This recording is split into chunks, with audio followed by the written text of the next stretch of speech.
Welcome to special focus.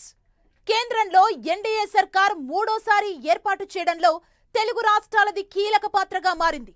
Andhra Pradesh నుంచి మొత్తం 21 మంది ఎంపీలు బీజేపీలోను ఎన్డీఏలోను భాగస్వాములుగా ఉండగా తెలంగాణ నుంచి బీజేపీకి 8 మంది ఎంపీలున్నారు. 10 ఏళ్ల తర్వాత కేంద్రంలో అధికారంలో ఉన్న పార్టీలో తెలుగు రాష్ట్రాల ఎంపీలు ఇంతమంది ఉండడం ఇదే తొలిసారి.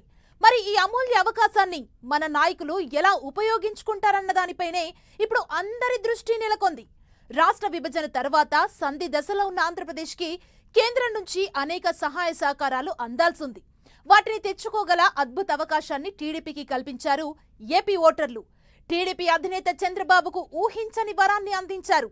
ఎన్డీఏకు కీలకంగా మారిన చంద్రబాబు ఏపీ కోసం ఏం చెయ్యబోతున్నారన్నదే రానున్న రోజుల్లో రాష్ట్ర భవిష్యత్తుని నిర్ణయించనుంది.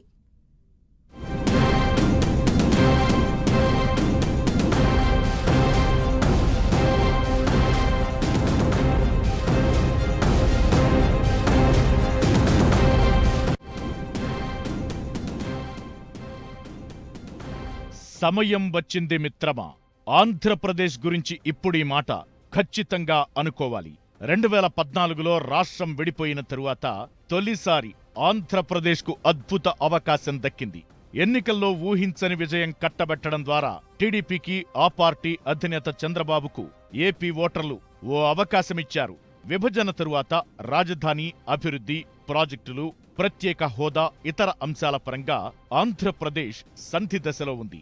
ఏపీకి కావలసిన వాటన్నింటినీ డిమాండ్ చేసి నెరవేర్చుకోగల స్థితిలో రాజకీయంగా ఏపీ ఉంది.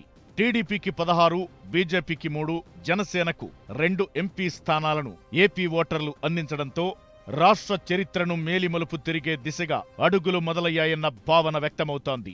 ఈ 21 మంది ఎంపీలు కేంద్రంలో ఎన్డీఏ ప్రభుత్వానికి ఆయువు పట్టులాంటివారు. ఎన్డీఏ కేంద్రంలో మూడోసారి ప్రభుత్వం ఏర్పాటు చేయడానికి రాజకీయ అవసరంగా ఉపయోగపడే తెలుగు ఎంపీలపై రాష్ట్ర తక్షణ అవసరాలను తీర్చాల్సిన బాధ్యత ఉంది. ఏపీలో ఈసారి టీడీపీకి దక్కిన గెలుపు అనూహ్యమైనది.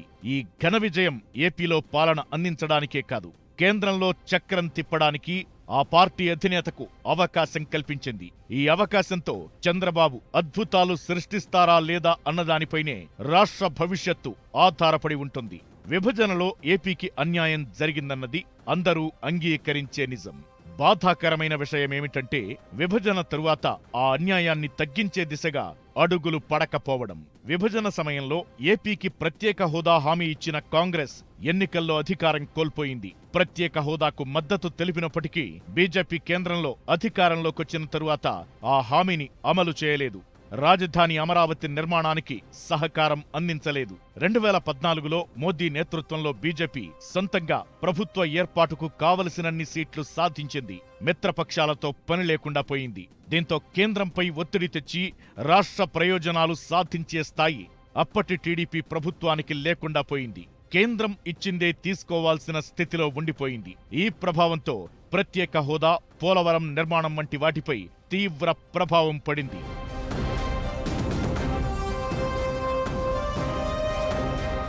2019 నాటి ఎన్నికల తరువాత పరిస్థితి మరోలా మారింది. ఆ ఎన్నికల్లో వైసీపీకి ఘన విజయం దక్కింది.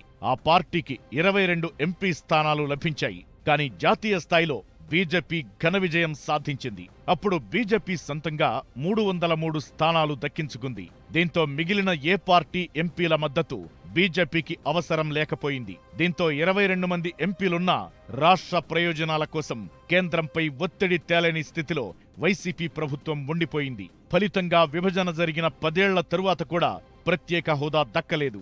విభజన సమస్యలు పరిష్కారం కాలేదు. జాతీయ హోదా కట్టబెట్టిన పోలవరం నిర్మాణం పూర్తి కాలేదు. దీంతో ఏపీ అభివృద్ధిపై తీవ్ర ప్రభావం పడింది. హోదా లాంటి అంశాలు వీటి మీద మోదీ ఏ మేరకు పట్టుబిడుపులు ప్రదర్శిస్తారు, రెండవది తన స్థానం వాళ్ళ మద్దతు మీద ఆధారపడి ఉంది కాబట్టి దిగి వచ్చి లేదా తాత్కాలికంగా ఒక హామీ ఇచ్చి ఈ అధ్యాయం పూర్తి చేస్తారా, ఒకవేళ ఇది పూర్తి చేస్తే తర్వాత మళ్ళీ ఏం జరుగుతుందనే ప్రశ్న కూడా ఉంటుంది. కాబట్టి రాష్ట్రానికి ప్రయోజనాలు సాధించుకోవడానికి ఇది మంచి అవకాశమే. గతంలో జగన్మోహన్ రెడ్డి, అంతకుముందు చంద్రబాబు కూడా కేంద్రం మా మీద ఆధారపడలేదు కాబట్టి మేమేం చేయలేకపోయామనేవాళ్ళు ఇప్పుడు ఆధారపడుతుంది కాబట్టి చేయటం ఇంకా. కానీ 2024 ఏపీ అసెంబ్లీ సార్వత్రిక ఎన్నికల తరువాత ఆంధ్రప్రదేశ్కు అన్నీ సాధించేందుకు టీడీపీకి అవకాశమొచ్చింది. ఏపీ ఓటర్లు టీడీపీకి 16 స్థానాలివ్వడం ద్వారా ఆ అవకాశం కల్పిస్తే దేశవ్యాప్తంగా బీజేపీకి ప్రభుత్వ ఏర్పాటుకు కావలసిన మెజారిటీ ఇవ్వకుండా జాతీయ స్థాయిలో ఓటర్లు చంద్రబాబుకు మేలు చేశారు. 16 మంది ఎంపీలున్న చంద్రబాబు ఎన్డీఏ 3 ఏర్పాటులో కీలకంగా మారారు. ఎన్డీఏకు మద్దతివ్వడానికి టీడీపీ ఏపీకి ప్రత్యేక హోదాతో పాటు కీలక మంత్రిత్వ శాఖలు అడుగుతున్నట్టు ప్రచారం జరుగుతోంది. ప్రత్యేక హోదా వస్తే ఏపీ రూపురేఖలు మారిపోనున్నాయి. 10 ఏళ్ల నుంచి అధికారంలో ఉన్న బీజేపీ ఏపీకి ప్రత్యేక హోదా ఇవ్వడంపై ఆసక్తి చూపలేదు. మరిప్పుడు చంద్రబాబు ఒత్తిడికి తలొగ్గి కేంద్రంలో కొత్తగా ఏర్పడే ప్రభుత్వం స్పెషల్ స్టేటస్ ఇస్తుందా లేదా అన్నది చూడాల్సి ఉంది. టీడీపీకి 16 సీట్లు ఇవ్వడంతో పాటు జనసేనకు 2, బీజేపీకి 3 స్థానాలు ఇచ్చారు ఏపీ ఓటర్లు. అంటే ఏపీ నుంచి 21 మంది ఎంపీలనిచ్చి ఎన్డీఏకు అండగా నిలిచారు. కేంద్రంలో వరుసగా 3వసారి ఏర్పడుతున్న ఎన్డీఏ ప్రభుత్వం ఇప్పటికైనా పోలవరం నిర్మాణానికి సహకారంతో పాటు రాష్ట్రానికి ప్రాజెక్టుల కేటాయింపు, విశాఖ ఉక్కు ప్రైవేటీకరణ నిలిపివేత వంటివి సాధిస్తే ఏపీ ఓటర్లు ఇచ్చిన విలక్షణ తీర్పుకు సరికొత్త అర్థం చేకూరుతుంది. ఉమ్మడి ఆంధ్రప్రదేశ్లో తెలుగు ఎంపీలు కేంద్ర ప్రభుత్వ ఏర్పాటులో కీలకమయ్యేవారు. అప్పుడు 42 మంది ఎంపీ స్థానాలుండడం, గెలిచిన పార్టీకే ఎక్కువ ఎంపీ స్థానాలు రావటంతో కేంద్ర ప్రభుత్వాలకు టీడీపీ, కాంగ్రెస్ నుంచి ఎన్నికైన వారు ఆయుపట్టుగా ఉండేవారు. విభజన తర్వాత ఇప్పుడు మరోసారి తెలుగు రాష్ట్రాల కేంద్రంలో ప్రధాన పాత్ర పోషించబోతున్నాయి. బీజేపీ ఎన్డీఏ కూటమికి 2 రాష్ట్రాల్లో కలిపి ఇప్పుడు 29 మంది ఎంపీల మద్దతున్నట్లయింది. మిత్రపక్షాలు లేకపోతే ప్రభుత్వం ఏర్పాటు చేయలేని స్థితిలో ఉన్న బీజేపీకి ఈ 29 అనే సంఖ్య ఎంత ప్రాధాన్యత ఉందో తెలుసు. ఈ అవకాశాన్ని ఉపయోగించుకొని 2 రాష్ట్రాలు విభజన సమస్యలు పరిష్కరించుకోవటంతో పాటు రాష్ట్రాల అభివృద్ధి కోసం కేంద్రంపై ఒత్తిడి తేవాలని ప్రజలు ఆకాంక్షిస్తున్నారు.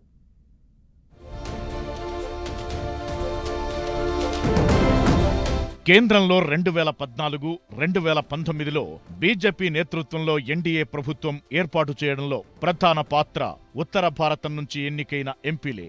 దక్షిణాదిన బీజేపీకి పెద్దగా బలం లేకపోవడంతో ఉత్తర భారతదేశంపైనే దృష్టి కేంద్రీకరించి అక్కడే కావలసినన్ని సీట్లు దక్కించుకుంది. కానీ ఈసారి అన్ని స్థానాలు బీజేపీ సాధించలేకపోయింది. అదే సమయంలో బీజేపీకి దక్షిణాది రాష్ట్రాల్లో మిత్రుల రూపంలోనూ సొంతంగానూ బలం పెరిగింది. తెలుగు రాష్ట్రాల్లోనూ ఈ కీలక మార్పు జరిగింది. ఎన్నికల ఫలితాలు వెలువడిన దగ్గర నుంచి అందరి చూపు టీడీపీపై పడింది.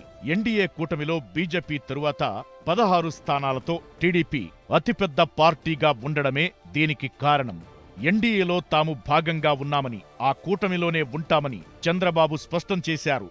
అయితే ఎన్డీఏకు టీడీపీ మద్దతు తప్పనిసరిగా మారిన పరిణామాన్ని ఏపీ ప్రయోజనాలకు అనుగుణంగా చంద్రబాబు ఎలా మారుస్తారన్నదే ఆంధ్రప్రదేశ్ ప్రజల్లో చర్చనీయాంశంగా మారింది.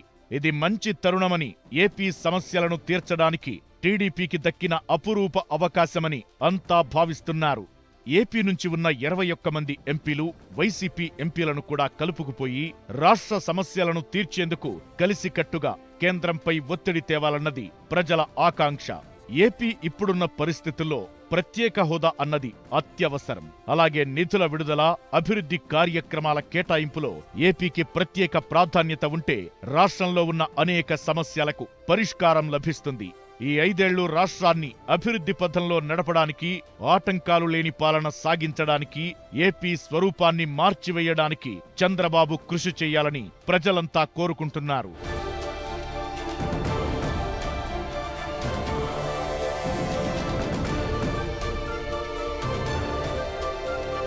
విభజనతో నష్టపోయిన రాష్ట్రం గాడిన పడాలంటే కేంద్రం సహాయ సహకారాలు తప్పనిసరి. కానీ ఈ 10 ఏళ్లలో కేంద్రం ఏపీకి అండగా నిలవలేదనే చెప్పాలి.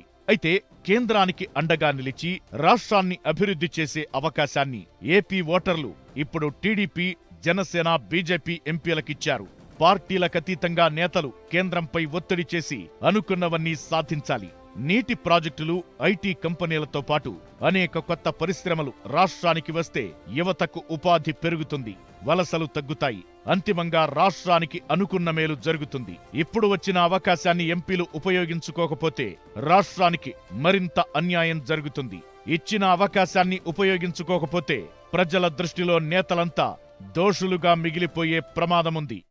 కేంద్రం ఒక్కసారిగా 2 రాష్ట్రాలకు ప్రత్యేక హోదా ఇచ్చే పరిస్థితి ఉండకపోవచ్చు అని నేను అనుకుంటున్నాను. ఇవ్వాలంటే వాళ్ళు ఇవ్వచ్చు, కేంద్రం ఏదైనా చేయొచ్చు. అలా అయితే వాళ్ళు గతంలోనే చేసి ఉండొచ్చు. గత 2 ప్రభుత్వాలు కూడా వాళ్ళకు అనుగుణంగానే ఉన్నాయి.